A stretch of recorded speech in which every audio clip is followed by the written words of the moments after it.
Hey everybody, Capt Ron here in beautiful downtown Tempe, Arizona. Here once again for another episode of Clear for Takeoff Live. It's a show for anybody who is afraid to fly, or somebody who knows somebody's afraid to fly, or anybody who might just get a thrill like we do talking about aviation and all things airplane. And tonight we have a poll question for you. It's been coming up more and more with people with whom I've been coaching, and that is it's about prescription medications. Do you use them? And I realize I sound like a narc here. We're not trying to call you out. We just want to know whether or not get a kind of a feel for who uses them and who doesn't. And if you use them, do they help you? And in what way? So you can put a little narrative there in comment on our post there. And the last thing is, where do you get them? Do you get them from your primary care physician, like an MD, osteopath, or somebody like that, through a psychologist, or through a psychiatrist? So we're just a little curious about that, and we'll come back to that in a little while. Coming up now is an interview with another special guest here tonight. And here's Judy. Hey, Judy. This is my special guest, Judy Buller. And Judy and I have known each other, oh my gosh, it's got to be going on 3 years now. Holy cow, time flies when you're having fun. And Judy and I went on a little adventure last week. We flew I flew up to San Francisco to meet her. And she was one of my elite custom coaching program students. And we flew, she had a special thing that I'll let her talk about here in just a minute. And we flew across the country in maybe a little bit interesting way for some of you, but it was specially designed by Judy for Judy. So anyway, hey, Judy, how have you been in the last 24 hours since we saw each other? I am elated, exhausted and elated. I'm doing okay. great. Now you gotta be as crazy as you were on the airplane, because I don't want people to miss that. We want them to get the full impact of Judy. So, okay. so how far back does your fear of flying go? I had a panic disorder as a child, so I was having panic attacks when I was a kid. Didn't really know they were called that back then. That's not what they called it. And but anyway, I was very anxious, and so I was in my early 20s, and I was flying between LA and San Francisco to go visit my boyfriend at the time. And I just started getting increasingly more anxious flying. So let me just go back. So you had it as a young child? You had a panic attack?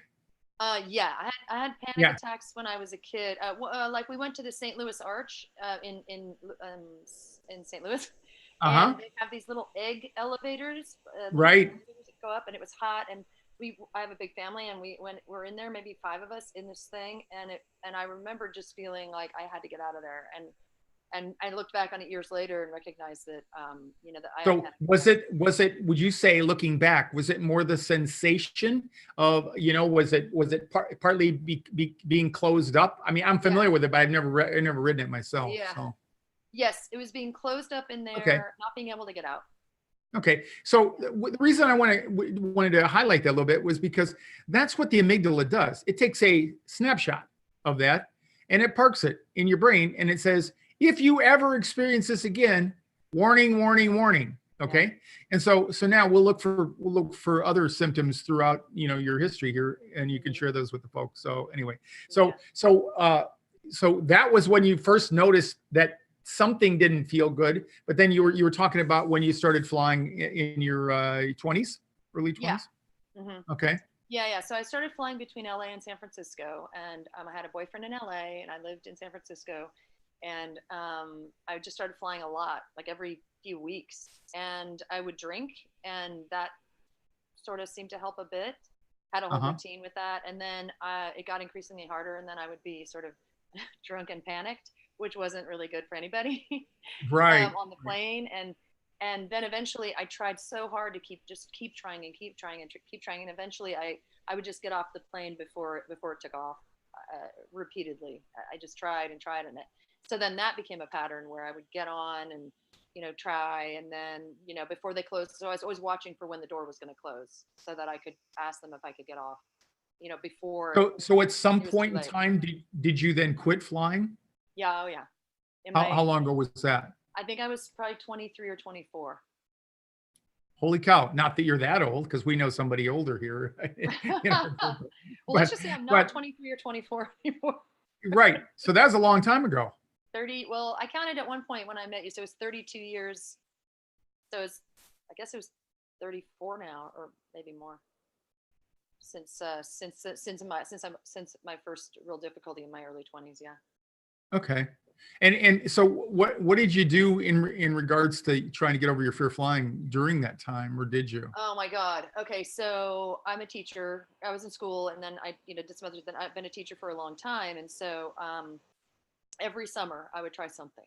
I would, schedule short flights and try to go. I worked with this one woman who's like a, somatic therapist, like a physical body therapy. Okay.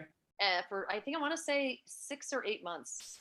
I worked with her every single week. And then we had the plan. She stayed at my house. We went to the airport, and nothing changed.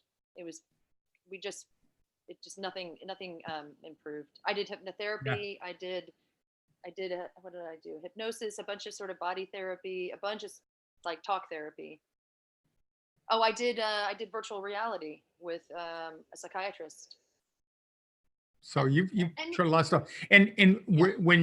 How did you find out about me, which was may have been so crazy. Had mixed emotions there. So yeah. Right. So I had driven to Colorado and stayed with my sisters who lived there. Then it was maybe 3 summers ago now or so. And I drove to Florida because I went to school there, graduate school there. And I drove to Florida, and I wanted to try to fly back. I had rented cars or I had taken trains or whatever, and I really wanted to fly. Yeah. So I tried repeatedly. I tried to Colorado. I tried from Colorado to Florida. I tried just schedule a short flight, 2 flights to Florida, but I couldn't. So from Florida, I did rent a cool convertible, which was fun, but I drove all the way back, and I have friends in Tempe and Phoenix. So I got there, and I said, I'm done. I'm going to cry now. I was like, I'm not doing this anymore. This is the biggest heartbreak of my life. I've tried for 25 years. Every summer I try something different. I'm not trying anymore. I'm not trying to fly. I'm not going to fly. That's it. And Oh, go ahead. Keep going. I'm sorry. Keep going. Well, so my friend, whose house I was staying at, his mom worked for the airlines, and she said, oh yeah, we have this guy who does these classes at the Phoenix airport. And I said, I don't care. I'm never trying again. Then she told me that you went on the airplanes when they were stationary. And I had taken classes before 9/11. I took 1 class at San Diego airport, 2 classes at the San Francisco airport. So I had done those, years earlier. After 9/11, they wouldn't let you get on the planes. So you could go and talk. And I did take the classes again, but they wouldn't let you go sit on the planes, I think for security reasons, I suppose. So I was like, I'm not doing this anymore. I'm not going to a airport class. I don't care. So then she said that you actually had, you had access to get on the planes when they were landed. And so I thought, well, maybe. So it happened that you were having one of your classes at the Phoenix airport. And so I thought, well, I guess I'll just go. And I went, and I got lost. I couldn't find the room, and I just started weeping. I was just crying. So I got to your class, and I cried. I sat in the front row, and I basically cried for like the first hour. I just couldn't stop crying.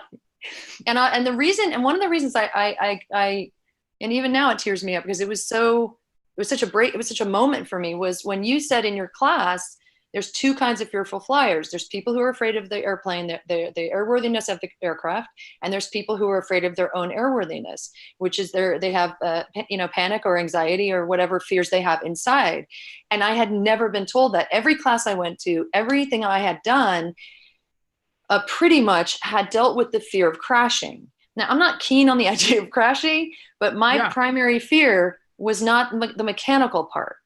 Yeah. So I felt like for the first time I was heard by a person doing this fearful flyer work in a completely different way. And I just felt so validated because I would go to classes and I would be the only one and I just felt like a weirdo, and Yeah. it helped me kind of to learn about the mechanics of the plane. I think everything I've done has had a cumulative effect. I do think that.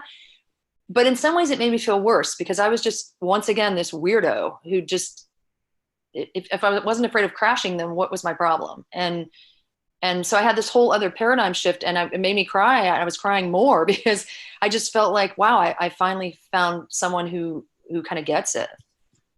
Yeah, you were, and since we first met, and kind of close the loop in that story, turns out your friends are just literally just down the street from me. I have walked more than once. You could walk to my house. Yeah, I could it's like a 5-minute walk. Yeah, but you really have been troubled by just the overwhelm. You know, when we would get in the airplane anyway. So we met. We started working, and you wanted to do the elite thing, and so we did that, did some coaching and stuff like that, and then we went to San Diego for the first time. And was it 2 years ago now? Was that? It was. In fact, it was November, so it's 3. I think it's 3 years ago now. 3 years, yeah. Okay. Yeah. And did I magically heal you? No. No. but tell everybody about that. Damn it. Yeah, right. Yeah. So I had been, this is going to be great. I don't know. Anyway, I was very hopeful, and I went there, and the thing that happened was I was able to stay on the plane. I did not get off before the doors closed. I was able to have you there to talk to me so we subsequently flew 10 legs. We flew 5 times between Phoenix and San Diego over the course of several months. And what did happen was I had an experience on a plane. I remember seeing people like passed out sleeping on the plane and just looking at you and going, how is this possible that anyone, so a number of things happened that were really good. Seeing people, it's like this, they're just working. They're just at work. The pilots, the flight crew, everybody, the people on the plane with us, it was an hour hop between the 2 places. They were sleeping, they were talking, they were reading. It just normalized it a little. To me, it was a big help for you, or a big thing was just to normalize flying. And whereas, to you, and that's not unlike a lot of people, because I joke with people about the last thing I want to do when I fly with people is to talk about flying.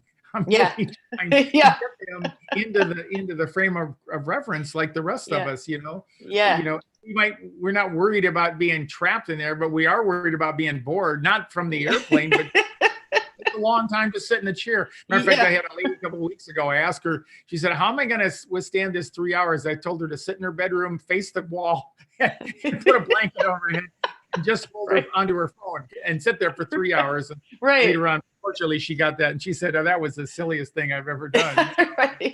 Anyway, but for you, I want to emphasize with people, it is about normalizing the experience in addition to whatever it is else that bothers you, whether it's feeling trapped or whether it's about crashing and dying and all that.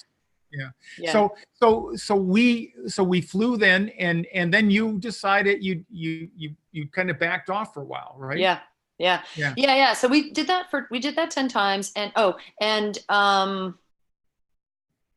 the last couple of times I had probably, I never, first of all, I never maxed out my panic level over a 7. I hit a 7 once during our whole time in those 10 flights. Yeah, on a scale of 1 to 10. 1 to 10. And I think I just said, I'm having some trouble. And you said, okay, what number? And I was like, I think I'm at a 7. And that was the highest I ever got. And of course, in my imagination, I'm at a 50 on a scale of 1 to 10. Like that's me, like for 25 years, So I did have that sort of, it really didn't blow me out, but I found that I still could not fly by myself. That was just my deal. So then I just, I don't know, some time went by, and I did try, a few different times, and, it just really wasn't something I could do. I would schedule a flight, go to the airport, get on. I practiced, I'd go to the airport, I'd walk around, I'd try to desensitize and stuff. And everything helped, but I was not cured at that point. Yeah. And so fast forward to what, couple weeks ago, maybe 3 weeks ago, you called me up and you said, I got this plan, Ron. So Yeah. what was the big, tell everybody, what was the big motivator to Okay. say, okay, Yeah. I'm not only am I jumping in, I'm going in whole hog. I'm going in, man. Well, I had been told over the years that, really it's about motivation. It's just about motivation. And I forgot to put my doggone hat on. I love, what is that on top of it? I can't even see what that is. It's a flamingo. Oh, it's a flamingo. Nice. Yeah. I had to break up the interview a little bit there. I got that. Thank you. I wanted to do that for a guy named Walter Kassler. Walter, that was for you. Walter dared me. He saw some picture with somebody with a flamingo on his head. So I got on Amazon and I found that about a month ago, and this is the first chance to do it. So that's great. I love Walter. He always writes encouraging things to me on Facebook. Walter is one of the greatest people. So He's the best. So back to that, what prompted you to say this is my long story? So okay. So I'm a professor. I teach college, and I teach about media and journalism. And there was a College Media Association conference in Washington D.C. And I found out about it probably 9 months ago, and I really wanted to go. And in D.C. they have something called the Newseum. It's a news museum. My father was a journalist. I'm a journalist. A lot of my friends are. It's kind of my world, and I really wanted to see the museum, and I found out that it was closing in December, like a month from now. And I thought, well, here's the conference. I was already wanting to take the students to this conference. I knew I wanted to see the museum, and then I found out it was closing. So it was a kind of a good, perfect storm, because I was so motivated. And I have had people say, well, the people who succeed at getting over their fear of flying are just motivated. And it kind of pissed me off, because I felt like I had tried really hard, and it wasn't that I wasn't motivated. It's just this whole circumstance really, really was a great, again, like perfect storm for me and my deep desire to be in DC. So this past weekend. When people ask me, what does it ultimately move people to do it? I say when they're finally sick and tired of being sick and tired. Yeah. And that I really think that was the shift in your attitude because I've known you now for a little over 3 years. Yeah. So, yes. And I love my students. I love them so much. I just love and for anybody who might have happened onto my Facebook broadcast the other day, speaking of journalism, I get a D+ for the wind thing there. I had a little, I had a wind thing on it, but apparently it wasn't enough. So you couldn't. No. But I think everybody could see the enthusiasm, because we had you and your 5 students around there, and they're all journalists. So we good old Riley, we made him the interviewer there. But it was really special for me to be a part of that and to see them. They do love you. And it was just really, really cool. And they're a great bunch of kids and stuff like that. But I, because I kind of hung out in the hotel while you were doing those. So that was the first time I got to meet the students and you. And you were just like a glow with just being around those kids. Yeah. And like you said, your dad's a journalist, and so it has a significant meaning, obviously, for the way you're feeling right now. But it was we from the very first time. I try not to tell too many stories about you, but if Dieter can flash the picture up there, that this is one of the early pictures in the airplane here. So we'll talk a little bit about your strategies. They were varied and many. Okay, for some reason I can't see the PowerPoints here, but I'm assuming that you can. Is that the one with the Oculus on? Yeah. Yeah. Okay. Yeah. I don't know what happened to it, but I can't see it. Anyway, it doesn't matter. But the funny thing was, and there you were. You had this whole ritual, and I tell people, what's your plan? You had this and that and the other, and you had not many people watching this will go to the trouble of going out and paying premium price for an old DVD player so that you could count on it. You wouldn't have to rely on technology to upload it to your iPad or anything. So here's Judy with her iPad with that. She's got the Oculus on, but we couldn't figure out how to get it connected. So there's nothing in the Oculus. But she had her head back so she could look underneath the Oculus to see the DVD. Yeah, there you go. So I mean, when I tell people it takes persistence and commitment. You embodied that. I mean, anybody that could have witnessed what I did would have said, this gal is going to get over this. And so, well, when I flew home by myself, my first flight in 32 years by myself, which was yesterday from Phoenix to San Francisco, they did witness it, and it was hilarious because when they come through to ask what you want, I'm like buried. I got my stuff, and I hear the flight attendant say to the guy laying next to me, "You think she's okay or what?" I'm like, "I'm good." I didn't even take it off, but I could tell they were like, "What is going on?" And I really want to speak to this because a couple things. One is part of my problem was social anxiety. I didn't want people to see me, and I'm generally not that anxious, like in social settings, but I did not want people to see me afraid on the plane. Part of being stuck in there was, oh my God, I'm going to freak out, and other people who I don't even know, strangers to me, but I'm going to lose control in front of other people. And so when I decided, okay, so there were a number of steps. So I sort of feel like for people who are afraid, like get clarity about what are those triggers, and how can I work with each one. So for me, there's a couple things. One is when I have that mask on, I cannot see if anyone's looking at me or not. But two we can see that by looking at that picture. Yeah, exactly. And let me just interject. So for the shame that a lot of people feel, you could have chosen just a little simple sleeping mask or a blindfold or something like that. Would have been, people would have thought you're sleeping, but no, you just went the other. It's kind of like the harmonizer. If you can't beat them, join them, right? Yeah. So you got this big device hanging off your head, and you're looking underneath it. There, it was just hilarious. I didn't. I was in my own world, and I think that's sort of part of this is.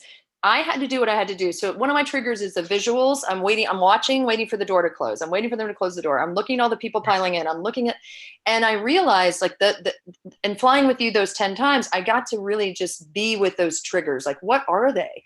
And I kind of knew some of them, but so the virtual reality mask, I cannot see, and that's just, and so some of the time I just took, I was just looked into it's just dark in there, and I could see it, if I moved, I could see down, but I did not see the people loading. I did not see anybody wandering around. And that worked for me because my system, I could feel that because I have that trigger of whatever's visually coming at me, I just, my system I could feel it just coming down. So that was one of them. Yeah, go ahead. For those of you out there, we're going to investigate that Oculus when we figure out how to use it. There's a lot of VR stuff, visual reality, or virtual reality out there. Whether you get a thing that you slide your iPhone in there and all that. Yeah. But this one, Oculus is a pretty good brand and reputation. Yeah. So, but I just want to say it was really, really fun. And the last thing, just a little bit about. So one of the things that you and I were talking about, you said, okay, we got to plan this trip. And you said, I'm afraid that I won't be able to withstand coast to coast, right? From Frisco to DCA. So you said, let's break it up into smaller trips. So we went zigzagging across the country. So tell them about that. So you had a flight to Denver. Yeah. So here to Denver. So I figured I could, if I had Ron with me, I could maybe do 2.5 hours. I didn't think I could sit there knowing I was going to be stuck for anything more than 2.5. So we did San Francisco, Denver to New Orleans to Reagan International. We got stuck in New Orleans. So we ended up sitting there for, I don't know what, a long time, waiting for a tornado warning. Delayed. We had a scheduled hour and 40 minutes between flights. Yeah. And we ended up 3 hours and 40 minutes. We got up in the wee hours. We were over 2 hours late going into DC. Yeah. What I want to pass on to people is I tell people, matter of fact, we got one of our followers, David Vicente, he's got a big trip going up to Mexico City. And one of the things I put in his Facebook post today, I just said, whatever you do, he said, what should I do? I said, whatever you do, don't get off the airplane, because that's the thing you need to do. And you were living proof. I tell people, you fly enough, pretty soon you'll get so exhausted. Yes. What you do. And that describes the third. I mean, you and I were having a conversation and said, "Oh my gosh, I can't believe we got another leg to go yet." And I'm not worried. I'm just worried about surviving the time to get there. I was so exhausted, and at that point I said, 2 legs would have been fine. So We did the weekend, and then we Okay.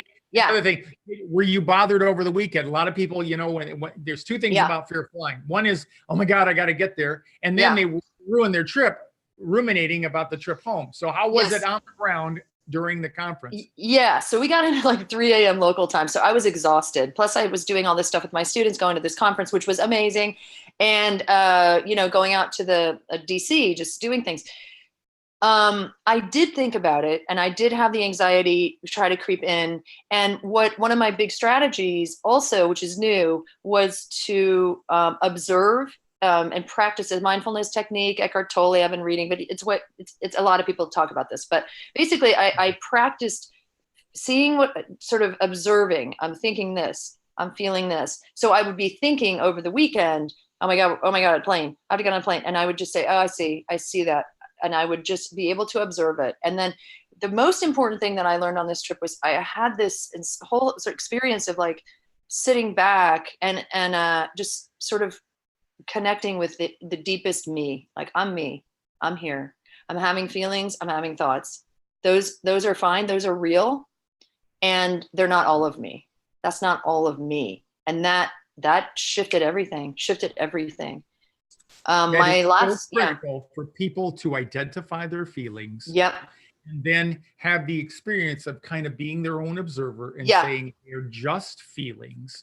Yeah. There's nothing about them other than they're just feelings, and they're not, like you said, and they are not all of me. You're so much more in that moment than just feelings. And they all pass. Yeah, they pass. And also, I used to try to say, okay, I'm feeling that. It's okay to feel that. It's like what I did this time, which was really different, was I'm having that feeling and I'm over here and I'm just going to watch that. So I wasn't trying to change it. I wasn't even trying to accept it. And I wasn't trying to push it away. I was just like, oh, that's happening now. Okay. Oh, that thought's there now. And just returning to this self that's always been there. And now I feel like I can take myself anywhere. Yeah. I mean, I'm going crazy. I'm like already planning world travel right now. And that's a significant breakthrough for you. Huge. You've been looking. And I never thought it would happen. I swear. I've been on this page for a few years. I did, but I just wasn't there. So hang in there. I'm on the other side, and it's amazing. And I'm surprised. Yeah.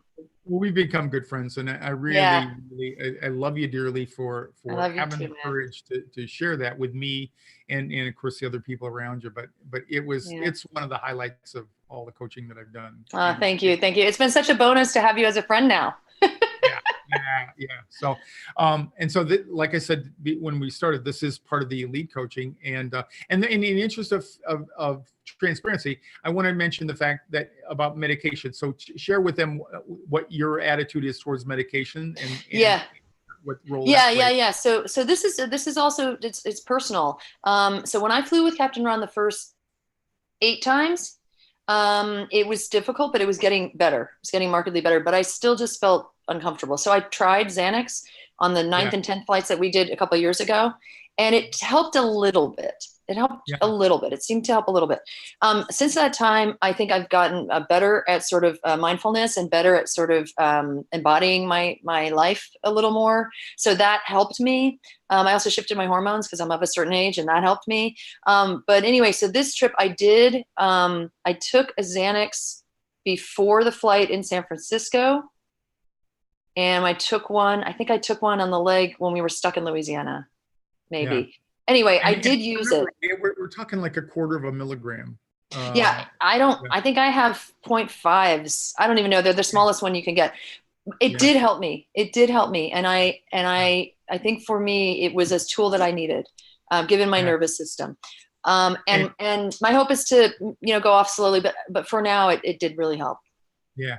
And for those out there that have heard me talk about them, I totally support people using medications, particularly if initially it helps you keeps you out of the 10 or 7 and higher, so that you can try some other things. Mm-hmm. But my personal belief about you was, by the time we were on the way home, I think you were getting most of the placebo effect, to be honest with you.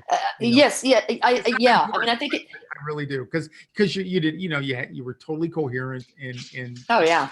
Yeah. And that's, I just want to say one thing. So we flew from DC to St. Louis. And when I was so fixated on getting out there to DC, I realized, I think right before we left DC, I thought, oh crap, the St. Louis leg to Phoenix was 3 hours. It was 3.5, I think.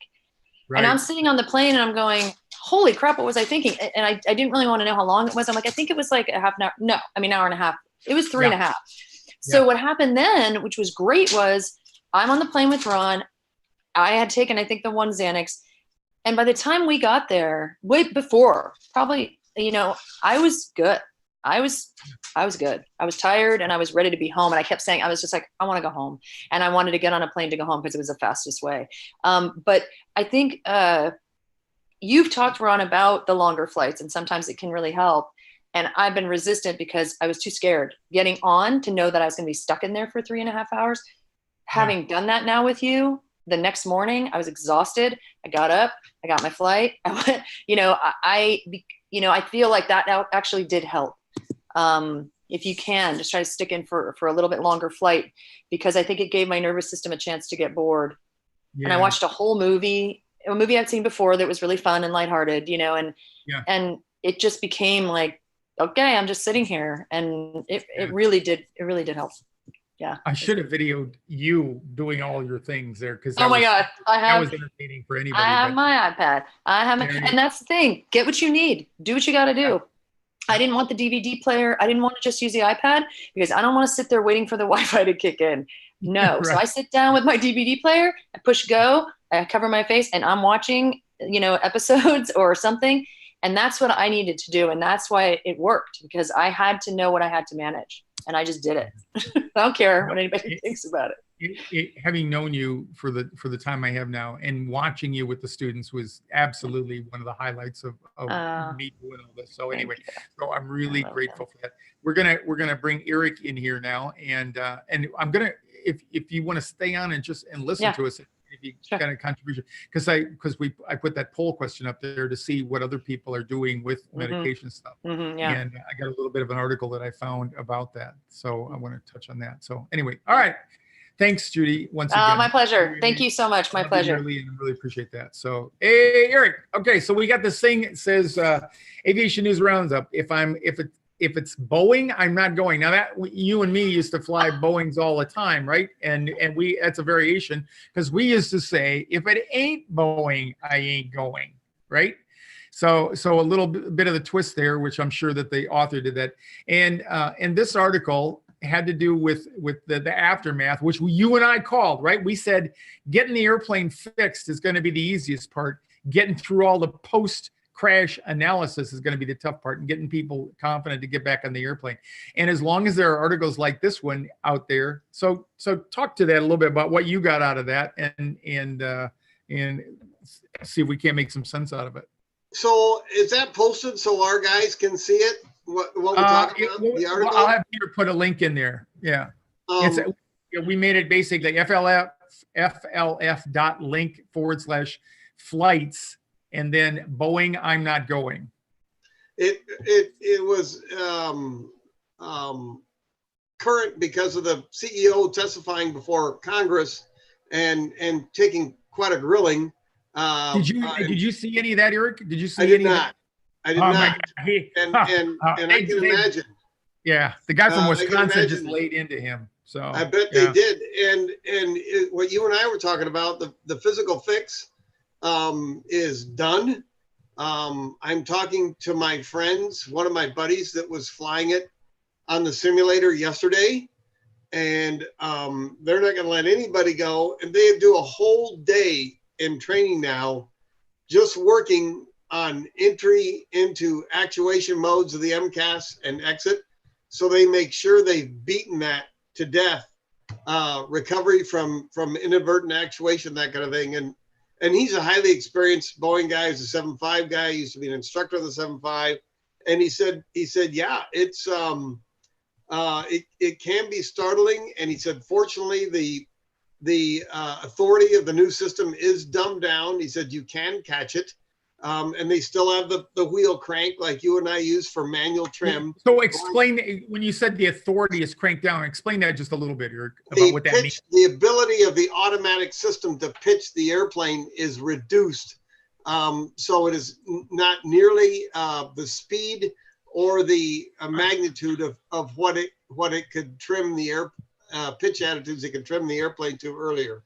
So that was a big part of the problem, from what I remember in those two accidents, is it wasn't just that it was inadvertent and they weren't expecting it and weren't that well versed in what to do with it. It just was a huge pitch change, one that really exceeded the norms. So. And my buddy will show people a wheel crank video sometime of the manual trim on the 737, and they were doing some of that on the older variety. The wheel's still there, and he says even though you have the wheel and you know what you're doing and pumping it, to manually reset the trim to where you were before the MCAS exerted the authority takes some time. So it takes some time and it takes some thinking to reset it. But the gist of the article was that the CEO of the company, and I totally get it, and I joked about it earlier, I have a huge amount of empathy, but I don't know about you, but I'm probably not really qualified to comment on morality or ethics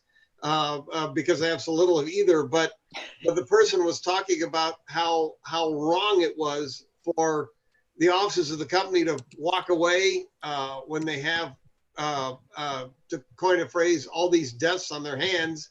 And I go, yeah, in one view, I understand that. And the article brought up Monsanto that has 443,000 open lawsuits against them for Roundup, poisoning from Roundup and that sort of thing. And this person's opining that, these officers don't get corporal punishment for this stuff. And I go, no, they don't. So I can empathize with the rage, but I understand. I understand that's how corporate America works. But on the flip side is, was it a mistake? Yeah. Was it a design error? Sure. Were there a ton of cracks that you and I have talked about in terms of supervision and everything, quality control with the process? You bet. But have they fixed it? Yeah, they really have. And the thing that I would have that people take away from us is not to get caught up in the rancor. Get your information from a reliable source, and we consider ourselves pretty reliable here. And you can make if you choose to tell yourself a story about all this, you're probably it's not gonna serve you well. So it's the same takeaway that we would have you do with other things. Learn more about it. If you want to take time before you jump back on one, go ahead.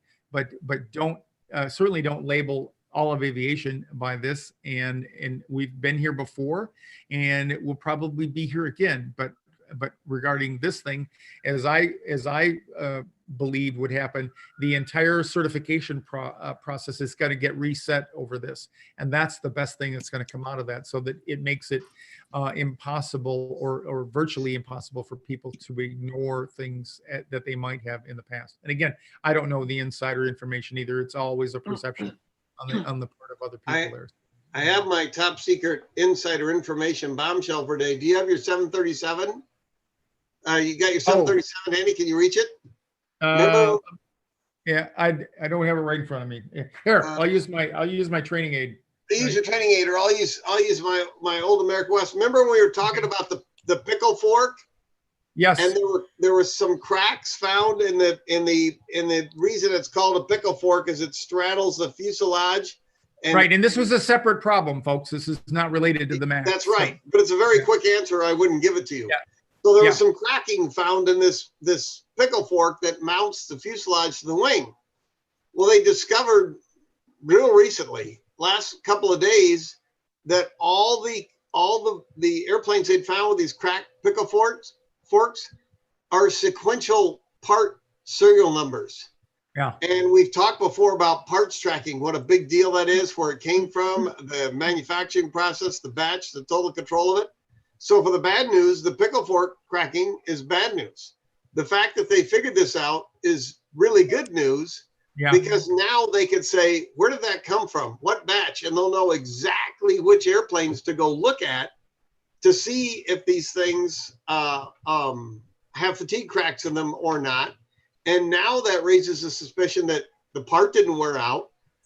It wasn't overstressed. It wasn't a flying thing, that somehow the part was mishandled in the manufacturing process, stressing it before it was mounted to the airplane, producing these subsequent cracks as the airplane flew.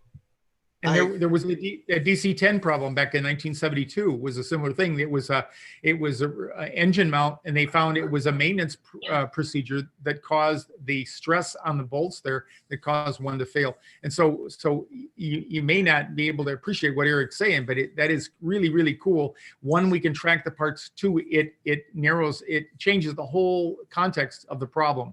And from just a widespread, gee, we don't know what's causing it and all that. Now we do know what's causing it, and we can find the ones that are particularly vulnerable to that. So, yeah. So good. Outline. I thought I should drop that bombshell before I forgot about it.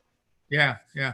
Okay. So the last thing, if Dieter's, I don't know if we got any comments out there, anybody that was bold enough to put in there about their medication stuff. The article, the last thing that I had related to medications was just a simple context. It said your doctor may not want to give you the biodiazepines, the benzos, so to speak, Xanax, Ativan, Klonopin, and those family of drugs, because of the growing sensitivity to it's a problem that's related to the opioids. In that it's for a specific family of anxiety and treatment there. So that's why I was curious to see where people were getting their medications, because my experience with living through other fearful flyers here, or fearful flyers, is that most of you usually get it from your family physician or your primary care physician. And I personally would rather see more of you get it through a psychiatrist or a psychologist, somebody who has a little bit more experience with that. So anyway, I'll shut up there for a minute. Did we have anybody that was out there that you could get a kind of a trend of what the responses were? Oh, no audio, Dieter. Operator error. That's better. Although I love those because usually you can correct those pretty quickly. So yes, we did have a couple of comments. Valerie, who was in our class just this past Saturday. And gave us a great review and is getting a FearlessFlight kit for that. Absolutely. Yeah. For all of that. And Valerie, I'll send you an email separately about the FearlessFlight kit. So, but regardless, so she has a plan, because the two things are exposure, right? And practicing the right tools. Yeah. And so her plan going forward, she has a flight booked in the near future, and she's gonna, I believe it was Ativan. She's gonna have it in her pocket. Her intention is not to take it, but it'll be there for her peace of mind.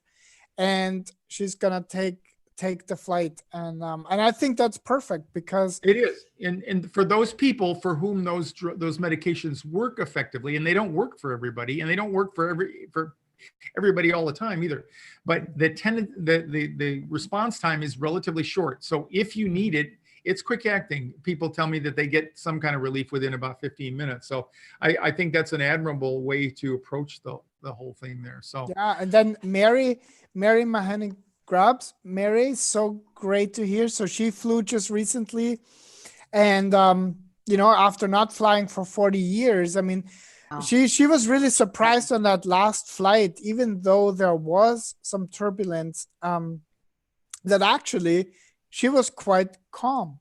And and that kind of goes back to the power of our mind and the power of the tools, that if we practice them instead of the tapes or mental dialogue that's debilitating, it will also have a cumulative effect. So even if there is turbulence, and Bridget was asking, will there always be bumps? And I'm going to say there will always be bumps. I'm not sure if we will always feel them, because I'm pretty sure at some point technology will be that we're somehow flying in this bubble of some sort, but there'll always be bumps for the foreseeable future. And having the right mindset and the tools to practice are always going to be, is always going to be preferable to drugging yourself to the point of ending up at the other side, being useless for wherever you wanted to go. Yeah. We have our last Clifford Takeoff 201 and 301 classes coming up this Saturday here in Phoenix. And we'll go back to what Judy said. If you all caught it, she was talking about triggers, and she said, know your triggers. That's the first thing that we do in the class, is to help people identify triggers, because once you know your trigger, then it better helps you to identify the story that you tell yourself. And it's the story that causes you the anxiety. And sometimes people say, I don't feel a story. All I feel is overwhelmed. Well, that's a story in and of itself. It's an overwhelming sense of helplessness, but nonetheless, knowing your triggers. And speaking of triggers, come back to Judy. I want to thank you anyway for one last time before we sign off here. Thank you. To say in closing? Thank Judy? you. Yeah, I have one more thing. I just wanted to say this. One of my problems was I kept feeling like, how do I practice this without being in a plane? I had just trouble with figuring it out. And I just wanted to say, so for me, I bought Captain Ron's book. I got it the first day it came out, but I also bought the paper copy because for me that was helpful. And I read it. I read it like 2 days before the flight. I was like, I have to read this, and I was scared. And I read it cover to cover. That really helped me. And the other thing was to practice outside of the flying out, because I can't be on a plane every day, trying to overcome it through exposure. But what I did was I read that book, and I kept practicing having the thoughts and feelings come up when I was reading the book or thinking about flying, or even sometimes with the harmonizer, which I love also. But then I would just practice bringing my body, embodying, feeling my body again. So reading the books, thinking about the fear of crashing or whatever it is. And I started getting some of that too, secondary, just because my body was like, well, let's get afraid of crashing then if you're not, if you're not. So anyway, just in between reading the book, thinking about flying, doing anything that might trigger, and then just practicing. I see the thought, I see the feeling, and I embody my life, and I can feel my body, because the tools you guys have given us are so invaluable. They cover everything. So I'm so grateful to you. I'm so grateful, and I feel like this is the way out. This is the way through, because you guys have covered every bit of it. And practicing in between is something now we can all do, because we have the harmonizer, we have the book, and we have this ability to sort of start practicing on our own, even though we're not on a plane at that moment. I gotta believe if you keep pushing your luck with that green thing on your head, some of the younger flight attendants, who all look like they're 12 years old to me anyway, are gonna see that and figure you're frying your brain waves on the airplane. I don't know if you're gonna get away with that forever. Well, it did fit in that. I did have to check the battery power or the megawatts or something, and it did fit in that. And I was told by the airline that it was legal to bring it, and nobody said anything to me. So, all right, and it looks so attractive. Well, part of my wisdom is knowing when to quit, and I can't top one of those. So anyway, I want to thank all you guys. Dieter, again, thanks so much for helping us put this on, and Eric for your commentary and your humor, Judy for sharing your story, and the rest of you watching. So that's going to close up another episode of Fearless Flight Live. Thanks, everybody, and we'll see you again next week. Bye-bye.